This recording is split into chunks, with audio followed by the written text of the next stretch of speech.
Down to business.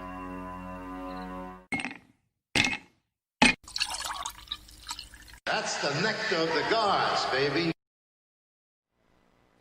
Hello, everyone, and welcome to the Whiskey Musings broadcast, the #1 rated Whiskey Musings broadcast on the internet. Well, okay, so it's the only one, but it is #1, even though it is the only one in its own category. Anyway. All right, so tonight I want to talk a little bit about practical jokes. So I have been the butt of, or the victim. I have also been the perpetrator.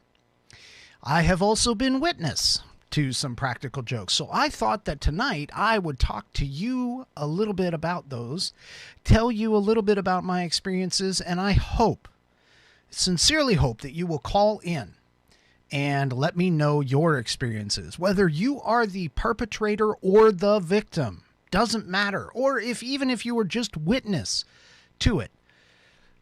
I want to hear about it. I think we all kind of need a laugh, and we especially need to laugh at ourselves as much as we laugh at others. Now, some practical jokes that are out there, they tend to be a little mean. And to be completely honest, I'm not really too into the mean ones, but it definitely is something that I think that we can all take a moment to appreciate a very well done practical joke. And even if you are the victim, there are times where at the moment that it happens, yes, you're not going to be that appreciative. But I can tell you this, that over time, you will find that you should be able to take a step back and appreciate the work that was involved in that practical joke. Now, excuse me for a second. Oh, that's weird. The glass comes up looking like it's a little green. Didn't notice that as part of my green screen. All right, well. Anyway, so my experience now understand I'm not much of a practical joker. I really am not. I have done it a couple times in the past, but I can't say that I am much of a practical joker. I do have a funny side to me that I do bring out occasionally, but realistically, practical jokes there are people that can do it, and people that can do it really, really well, and then there's others who have to work a little harder at it. Now, I've been part of practical jokes where, for an example, let me just give you an example here. So my company, and obviously I work in information technology. So one of the things that we, as a whole, in general, try to impress upon people is to do simple security things with their laptops and their workstations. And one of those things happens to be locking your screen when you walk away. Now, in an enterprise environment such as this, there are times where, you could have some sensitive information on your laptop that you definitely do not want to have get out. And so one of the things that we would do, we don't do it currently at our current company, but one of the things that I've done in the past is that if somebody walked away from their PC with it unlocked, meaning that you didn't have to type in your password in order to get to their desktop, what we would go ahead and do is swap out their desktop image. Now, the images that we would use would not be very kind. Some of them would be, borderline on the potentially dangerous in the HR world, and especially in today's world, they certainly would. But the thing about it is that we would go and we would put those in play because of the fact that we wanted to kind of prove or teach the person who walked away a lesson about locking your computer. Now, obviously you want to try and make it a habit. And especially, again, in the enterprise world, that's kind of what you want to do. With your company, you've got to make sure that you lock your laptop or workstation before you walk away, because, you know, it's a security thing. So that would be like a very opportune, at the moment, practical joke. And most of those come along when the opportunity presents itself. And to be able to think fast on your feet and come up with something, or at least be able to, you know, search the internet fast for some image and then swap it out on a person's desktop. You know, timing is everything on one of those. And usually it's one of those things where you don't necessarily reveal yourself to the person. You just do it and you make them laugh. You know, that's about it. There are other ones, though, that take a little practice and a little bit of timing. And so one of my best actually hasn't happened here in recent years. It was actually a very long time ago, back when I was in high school. And I'll get to that in just a second, but I can tell you that, like, my boss has played a joke on me before. In fact, as recent as a couple of years ago, maybe about a year and a half by now, he took an opportunity to play on my, shall we say, sensibilities when it comes to certain travel areas of the world. And so he decided to point out that I was going to be traveling to someplace in Africa. Now, I kind of took it, because we are a worldwide company. I kind of took it at face value and thought, okay, you know, let me go and check this out. And so I went ahead and I went on to, like, the Department of Homeland Security's website and checked out, you know, what it would take to get there and that kind of stuff. And some of the things that I was seeing from this country and in relation to U.S. citizens traveling there alarmed me a little bit. And so I kind of brought it up to him, and I was mentioning it to him, and you know, yeah, okay, I got a little excited. I did ask. I asked him, "Are you sure you really want to do this? I mean, you know, this is like a code yellow. People, you know, U.S. citizens are being kidnapped and all this other stuff. Oh, and by the way, I've got to get like 15 different shots in order to go there, and all this other stuff." And he thought it was pretty funny. And I have to admit, you know, now it's kind of funny too, especially the fact that that I fell into it so easily and so quickly. Basically it was kind of interesting to be able to bring that up and kind of mention it. But the one that I have to admit, the feather is in my cap for this one. And I'm hoping that my explanation of it tonight will do it a little bit of justice. And while I'm telling you this story, I'm going to go ahead and pop up the phone number so that if you have a experience, whether you were the practical joker or you are the victim and you don't mind saying or don't mind telling us about it, then definitely give us a call. Let us know. Let's hear your story and you know, hear your experience. But my pièce de résistance when it comes to this, my pops has a habit of being a little bit of a practical joker. And just to kind of give you an idea, now he doesn't do it all the time, but when he has done it, it's been fairly epic. I mean, there have been a couple times that he's really gotten me.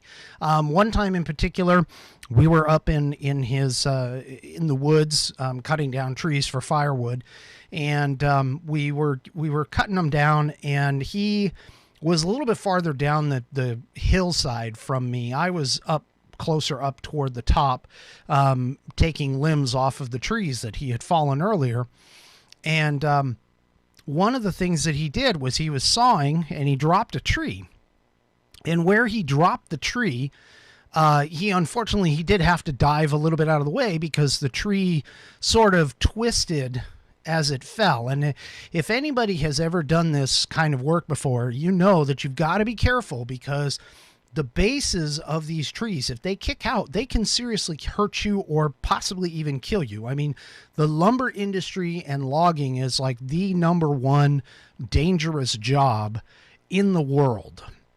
And so anyway, he was cutting and he cut, and the tree fell a little earlier than expected, and it twisted on its stump as it came down, and so it kind of kicked out. Well, he dove underneath. He had no other place to go, so he ended up having to dive underneath where some other trees had already fallen. Well, I saw him dive, and I mean, let me rephrase that. I saw him go underneath the tree, or I saw him move to the side, but the angle that I was at, I could not tell if the tree itself had hit him and he was reacting to that. Obviously he was being pushed out of the way by the tree, or he did it on his own. So after the noise of the tree falling, you know, the chainsaw cut off. And so after the tree had fallen and the noise had stopped, I called out to him, and he did not answer me. Now, he claims that he didn't answer me because he didn't hear me, but I'm not entirely sure, because again, he kind of had this little bit of a jokester type mentality. And so I ended up running down. I had to like hop trees, and I had to hop really, really fast. Because obviously if he was hit and hurt and could not answer me, I had to get to him so that I could render assistance or go get help, one or the other. And so I get down to where I thought I saw him go, and I start hollering for him again, and he still doesn't answer me. So I'm closer to him. Well, I look around, I'm looking around trying to find him, and all I see are these boots, his legs sticking out from under this tree that had fallen earlier and was kind of laying over him. And so I jumped down right next to him, and I'm like, hey, and I grabbed him real quick to try and wake him up and see how he was, and see if he would respond to me. And he just starts laughing. And I kind of looked at him and I was like, you ass. I mean, literally, you ass. That's what I told him. But anyway, so that's just an example of one of the things that he has done. Another one, he imitated. There was a gentleman on the phone, and this is actually the one that I decided to get him back for. He imitated a gentleman on the phone. Now, the gentleman that he imitated, I had a not so nice exchange with while I was a middle schooler, and so a little while later, I had the opportunity, and I'm going to be honest, I did not necessarily plan this out, but the idea popped in my head. And because the idea was in my head, I went ahead and like quickly fleshed it out inside my head. And it depended upon how he would do this. So at this time, they had just started to do special things to phone lines. See, back in the day, we didn't have all these fancy things like, call waiting, caller ID in particular, and that kind of stuff. So when you would call somebody, they wouldn't necessarily know who was on the other end of the line. And especially the call quality wasn't necessarily up to the level that it is today, where you could really and truly understand somebody's voice and be able to kind of figure this out. The technology had not gotten to that point. We had just started getting things like call waiting, which for those of you that don't understand what call waiting is, or maybe, don't even know what it is, realize what you're dealing with. It's when somebody else calls into the line, you can switch over lines. And on this was a residential hard line that, because we didn't have cell phones back then. So that being said, I mean, the technology is just starting to come out and starting to burgeon out. Well, I decided to give him a call, and I wanted to call him at work. And this was in the middle of the day. And it was while I was supposed to be, either coming home from school or right after school. It was right in that time frame, right around the 2:00 time frame. And I went ahead and called him, and I got him on the phone. And what I did is I played like I was an official from my high school. And I essentially told him over the phone that they, the high school, had caught me dealing drugs on campus. And the the voice on the other end of the line, he kind of got a little quiet. And I'll be honest with you, when I went and I told him that they had caught me on campus selling the drugs, and that apparently I'd been under investigation for a little while. And so the first thing out of his mouth was, well, did you call his mother? And I, of course, responded back to him and said, well, yes, we did try, but she is unavailable at this time. Your number was listed as the second contact number. So therefore, we are calling you. We need you to come down to pick him up and, deal with this with the police, because the police can't question him because he is a minor. And the line was really, really quiet. And I could literally hear his mind, the wheels in his mind going. And so the first thing was out of his mind was, well, do we really need to do this now? And I said, well, yes, absolutely, sir. I really need you to come down here because, basically he's sitting here in our office, and I really need you to come down so that we can get this straightened out and everything taken care of. And he tells me, he says over the phone, now keep in mind, he does not know it's me, but he says over the phone, he's like, well, I'm not quite sure I believe this because, I just can't believe that, Rick would actually do this. And, I basically told him, I was like, well, yes, we were kind of surprised ourselves, but we went ahead and we've taken him into custody, and we need to have you come down here. And he asks again, he says, are you sure that you haven't been able to get a hold of his mother? And at that point, I basically said, well, we had tried. We've left a couple messages, but again, you are the second person on the list to call in situations like this. We need to get a parental figure to be here when the police get here so that they can interview him.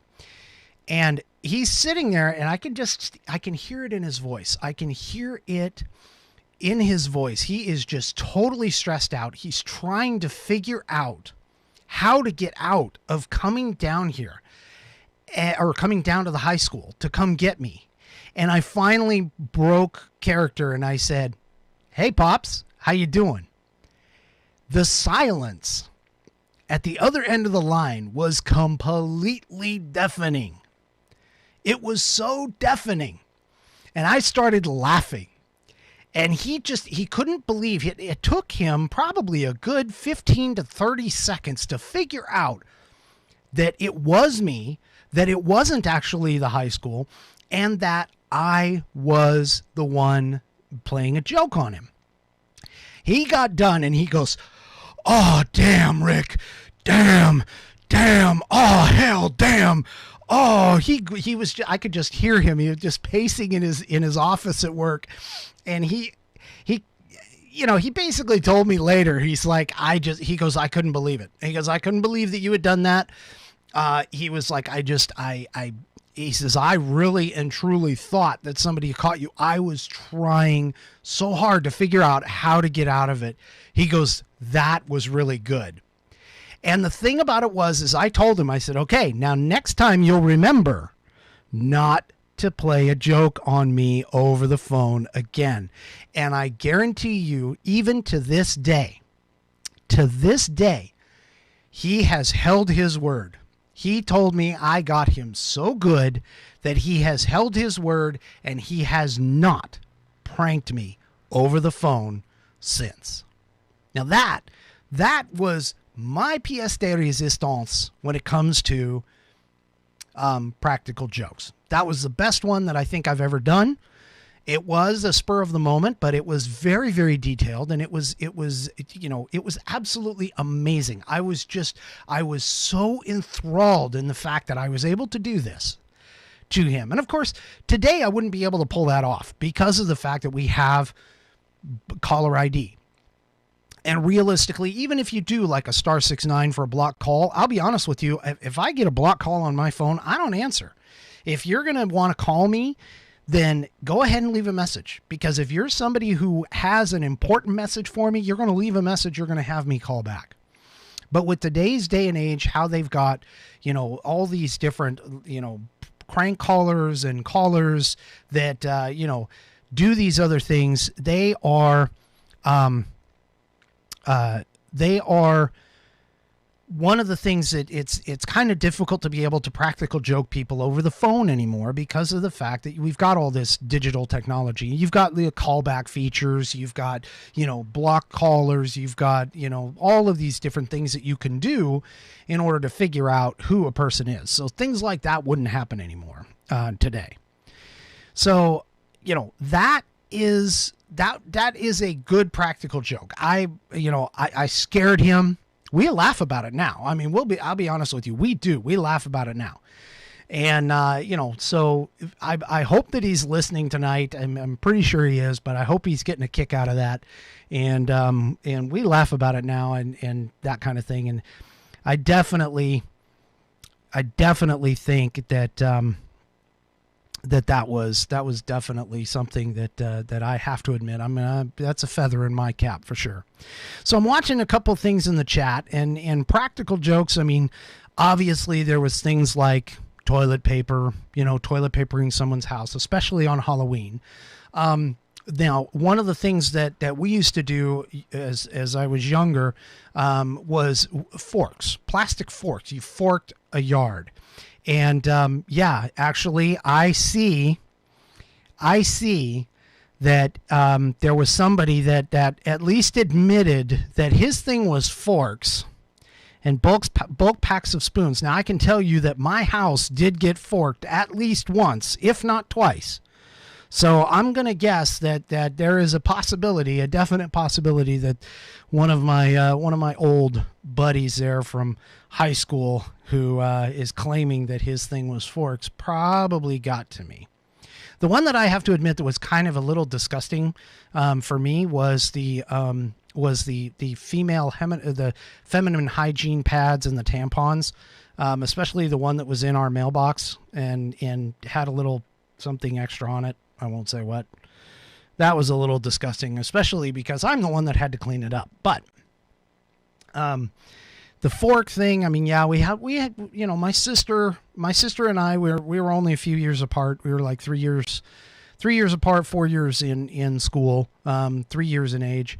And she got forked a lot. She got TP'd a lot from her friends in high school, and I didn't get it as much, but I did get it like once or twice. There's also the one where you go around and you do the pink flamingos in the yard. You get flamingoed. There was that one, and those, I don't know if I'd necessarily call those practical jokes per se, because to me the idea of a practical joke is, something that you do with someone, it's got to be a little more elaborate. And they've done television shows with this, with practical jokes. They've done television shows with it. I mean, there was that Ashton Kutcher thing for a while. I can't remember the name of it. You see videos all over. Like I was watching a video actually today on Facebook. I was watching some videos where this guy comes walking. There's a couple of good-looking girls. And you see behind, because of the camera angle, you can see behind the girls, there's another person behind. But what they do is they're walking along, and like the person behind in this particular case was holding melons, watermelons in their hands. And so you see this guy go walking up, and he's like, hey, can I touch your melons? Can I kiss your melons? That kind of stuff. And these girls are looking at this guy like, oh my God, what are you saying to me? And then they realize that he's not looking at them. He's actually looking at somebody beyond them. And they turn around and they see the guy holding the melons. It's stuff like that, those kinds of practical jokes, and just to get people's reactions. And then there's the ones like you've seen, I'm sure, with the whoopee cushions and stuff like that with the remote, or a remote fart sound or whatever, make it sound like you're farting on somebody or whatever. there's those kinds of things that you can go and you can buy those joke shops and stuff like that. But a good practical joke, I think, takes a lot of preparation, a lot of setup, and really, really, really should cause someone to definitely think after the end of it. So I see I've got a caller here. He's been sitting on for about a minute. Let me go ahead and bring him in. And hello, Ken. How are you? I'm doing great, Rick. How about yourself? Oh, I am doing quite well. Thank you for calling in. Let me get your name up here. There we go. So what did you want to say? All right. You remember my father was an a-hole back in high school. Well, now, I'm sorry. I don't mean to laugh. I mean, I really don't mean to laugh. But the way that you said that, you just sort of like, right. Well, my dad was an a-hole. I mean, he just busted it out. It's like there's no sugarcoating there. Oh, yeah. No sugarcoating. Anyway. No. All right. Well, So go ahead. As a joke to him, my job was to wash the cars. And he had his little white Mazda that he was very proud of. Yep. I remember that. So I went out and washed his car for him. I washed the driver's side. I washed the hood, the top, and the trunk. I did not wash the passenger side, which was still filthy as it could be. He did not see his passenger side because when he came out of the house, he always approached it from the driver's side. He drove that car for 2 weeks with it like that. And he could not understand why his coworkers kept complimenting him on the on the wash job of his car. Yeah. Needless to say, he did not talk to me for 3 weeks after that because he was so humiliated and so embarrassed that I did that to him. I seem to recall you telling me that story. I for some reason, I seem to recall that. And Yes, that was. Go ahead. Oh no, go ahead. No, I was just going to say, a lot of people don't understand that when you drive a car, you usually don't do a walk around. I mean, you generally don't. No, you don't. So, it's for those people that go up and like write on the dirty cars, wash me or do the fancy little things. I mean, my son had some of his friends come up and they did penis pictures and things like that on the side of the car. The way that you do that is you do it on the side of the car that is most likely not going to be seen, which is usually the passenger side, because normally you don't walk up on the passenger side typically. At least paying close attention to it. So, yeah, so that's cool. And it apparently traumatized him something greatly because he did not speak to me or the rest of the family for I think it was 3 weeks altogether. Yeah. It didn't hurt any of our feelings any. Well, sometimes, especially dads, I mean, occasionally dads do things, and sometimes you got to get them back. You got to show them, hey, look, Dad, you're not as high up on the hog as what you think, No. So definitely not. Yeah, I'm gonna have to admit though, I really haven't done a lot of stuff to like my son or my daughter. I haven't done a lot of practical jokes to them because I'll be honest with you, I'm just not that creative. I really am not. There has to be something driving me to make me want to get to that creative side. So thankfully, I haven't gotten to that point with them yet. But yeah, I've threatened, but I haven't done it. Yeah, well, so you have to save it up so when you have grandkids, and then you can take it out on them. Oh, no. You don't take it out on them. You teach them. You teach them what to do. So they take it out on mom and dad. Yeah, no, that's very true. Very true. This is that. Believe me, I got the grandparent thing going all day long. I understand how to get that to work, and I've already told my kids I'm going to be the worst grandparent you could ever imagine, and they're like, "Oh yeah, right, sure you are," you know. But oh yeah, you sugar the kids up and send them home to mom and dad. You exactly, because you don't have to worry about it anymore. It's, you know, as soon as they get a little rambunctious or whatever, you hand them off. That's right. Yeah, that's exactly. All right, it. Rick. Well, I gotta let you go here. I just wanted to throw that joke out there I did to my dad. All right. Well, thank you very much for sharing. I appreciate it. You have a great night. Oh yeah, definitely. Yeah, you too. All right. All right, bye. Bye now. All right. Wow. Yeah. So I remember that conversation. So I had another chat pop up here. Now this one's going to take a little bit of explanation. Here, let me get this back over this way. You know, being your own producer at the same time, you have to be on it. You really do. But anyway, so here I got another chat here talking about something about the firefighting foam additive. I'm not quite sure what this is, but I guess my guess is it's kind of like a foam that you can create, or it solidifies is my guess. But he's saying that one morning on the way to work. Now, keep in mind, this gentleman here is he's a high school shop teacher is the best way for me to explain it.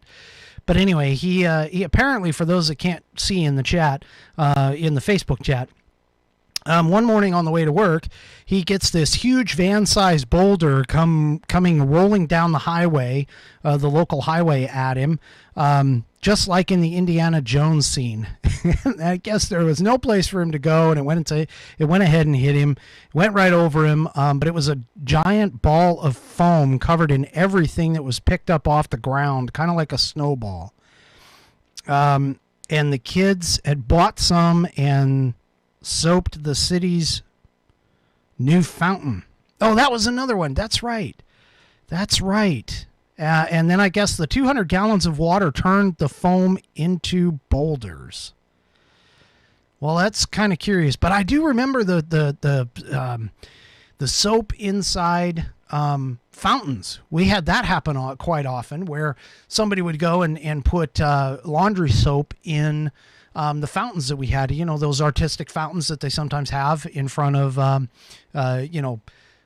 businesses. Sometimes they would have them in front of apartments and things like that. So yeah, I do remember those. That is as a kind of a practical joke. Sometimes you got to be careful, though. I mean, I'm not going to go and advocate doing something that would permanently harm something.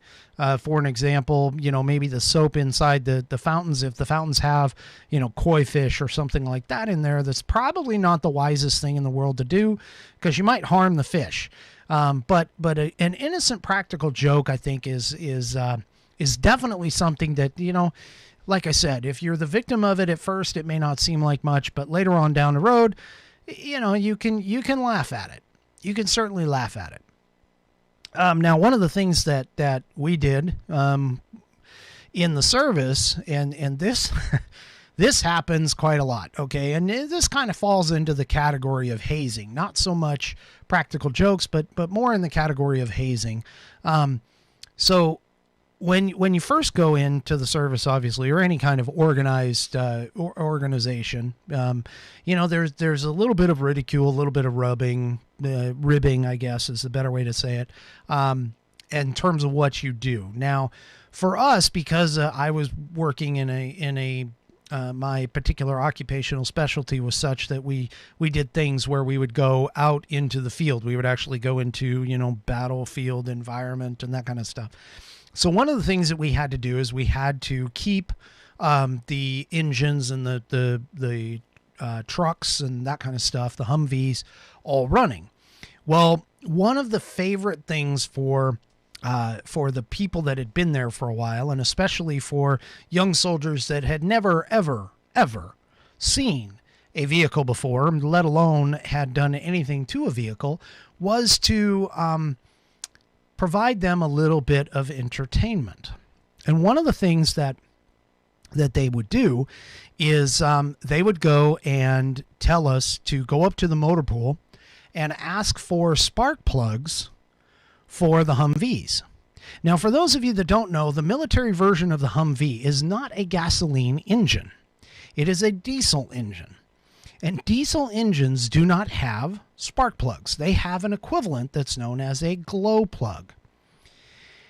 So the glow plug is not a spark plug, but they would have you go up to the motor pool to go ask for spark plugs for the Humvees.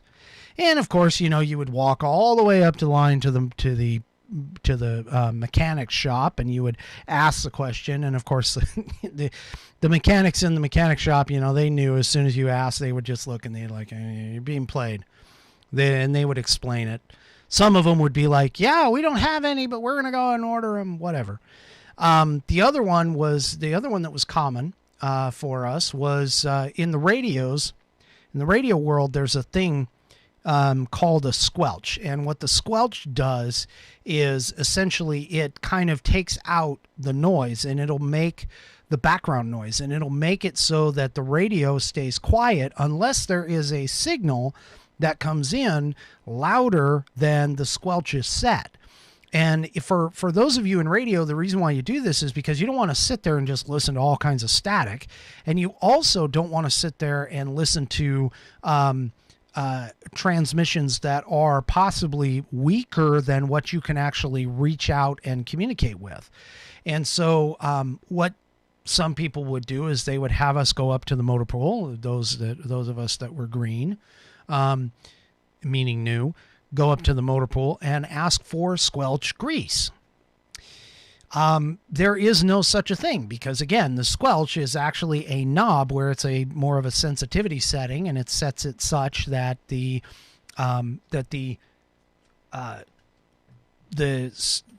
signals coming through get kind of muted from that standpoint, from that perspective. The other thing that they would commonly do is they would have us go and ask for this thing called a grid square. And the grid square, basically, from that standpoint, had to deal with maps. And maps would be set up on a grid, and you would have, you know, grid set up. And what they call the grid square was your coordinate, or wherever you were on the map. The map itself would have a square on it, and that would be the grid square. And so you would go up and you would ask for a grid square, and you know, obviously they would get tired of this after a while. But those kinds of things are little minor things, more sort of in the hazing fashion, not so much in terms of a practical joke, but of course it'd be funny at the time. I mean, it would be funny for the moment or two that you're dealing with it. And then, of course, obviously, because if you had it played on you, you would in turn play it on somebody else. So there were often times that, and I got trapped by the spark plug, glow plug thing. Okay, gonna be honest with you, I got trapped by it. I was into CB radio, so I did know about the squelch grease, and by the time the grid square one came up, I wasn't biting on that one. So how many people here have ever hunted snipe? Okay, so snipe is this little itty bitty bird. It's kind of about the size of a quail, supposedly. So snipe hunting is another thing that a lot of people do, a lot of older folks do when they take you out in the woods, and they go to take you snipe hunting. And what's essentially the variations will vary with the pictures and things like that, but it's kind of a fun game to use when you go camping, especially on some of the younger individuals who hadn't ever been camping before. And so snipe hunting was a favorite pastime. And what you would do is you would go out in the woods. It would be after dark. You'd hand, flashlights out and that kind of stuff. And the idea was, at least for my version that I learned, was that you would go out and you would flash flashlights off and on, because that was supposed to attract the snipe. And then maybe you'd have some sort of a bag, like a plastic bag or a paper bag. And The idea was that the bird would be attracted by the flashlight, come up to the person holding the flashlight, and you would then quickly take the bag and like scoop them up really, really fast. Well, the whole purpose of the joke was actually to make it so that you would end up leaving that person. You drag them out in the woods. It could be a far way away or whatever. You take them up the trail or whatever, and then you'd shut off all of the flashlights, and you'd have the person, and you just duck down and be real quiet, and that person would have a hard time trying to find their way back to the camp. Now, I did have that happen to me, but the funny thing was I kind of had a feeling that something was going on, and so I sort of ruined it by, granted, I was with a group of other kids, and the other kids kind of fell into it as well, but I was able to find my way back to camp fairly quickly and fairly easily because I just paid attention to my surroundings, and it was a full moon out, so I could actually see even after the flashlights had been shut off and that kind of stuff. But that practical joke seems to be a normal one for those of you that go camping quite a bit. So if anybody ever asks you to do a snipe hunt, just be very aware of what's going on. That pretty much, those are the ones that I can think of that I've had done either to me or have been a part of. Oh no, I just thought of another one. This one was actually done by my little Cub Scout troop when I was a assistant Cub Scout leader. The idea was, and this unfortunately it went kind of bad because of my suspicious nature. I felt really, I did kind of feel a little bad that it didn't work out for them. But my scout troop leader who I was with, I was the assistant, he was the main. He kind of set me up. And what he did is there was a little skit that they were supposed to do, and the boys, kind of had this whole skit thing, and then they were supposed to attract me over to the curtain that they had put up. And what was supposed to happen was I was supposed to catch whatever came over the curtain at me. And, the first thing was like a ball. The second one, maybe, I don't remember exactly what order, but first one was like a ball. Second one was something else. Well, the third or fourth one that came over was a wet sponge, and I was supposed to catch the wet sponge. And when I caught the wet sponge, they were going to dump the rest of the bucket on me. Well, when the sponge came over, I saw the sponge, I snatched the sponge, and I stepped out of the way, and they dumped the water, and they missed me. So, and I kind of felt a little bad about that, but, being the butt of the jokes, it's kind of came with the territory as an assistant scoutmaster because, I dressed up for all of our blue and gold ceremonies. I dressed up. I was Caesar twice. I was a pirate once. I was the leprechaun. Yes, the famous leprechaun. If you'd watched my episode from last week, that was the reference that the one caller, Marcus, had put in, was a picture of me in a leprechaun suit. That was one of the things that I did for the troop, was I would dress up and I would act around and stuff like that for our blue and gold celebrations. So, here we have another one here. Let's see. Ken says, I once sent a friend to the DEQ, which, for those of you that don't know, that's the Department of Environmental Quality. It's a operation in the state of Oregon where they test your emissions on your car, and then of course you either have to pass or fail, whatever it is. But anyway, he once sent a friend to the DEQ station to have his motorcycle tested.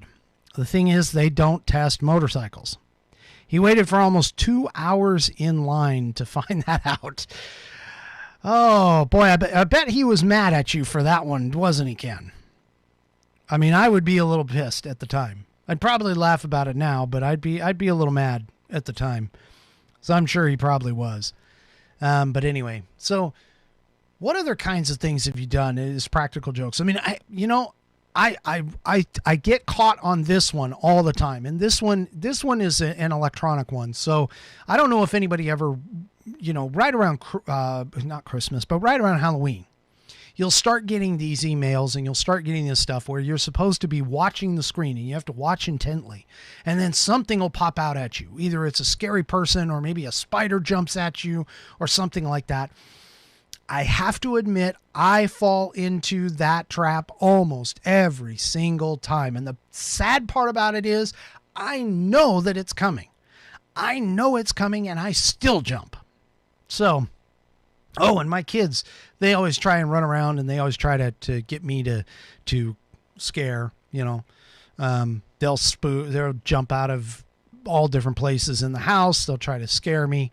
And mainly that's just because of the fact, to be honest with you, I do jump. I mean, I guess you could say I startle easily. But the definition of being scared versus startling, I think, is like two different, to me, it's two different things. But anyway, so yeah, I mean, there's practical jokes, those kinds of things that are out there. But, you know, the thing about it is, if you're ever part of a practical joke, whether you're the perpetrator or the victim, as I started off, you know, keep in mind that you got to make sure that you're not doing something to someone to necessarily hurt them.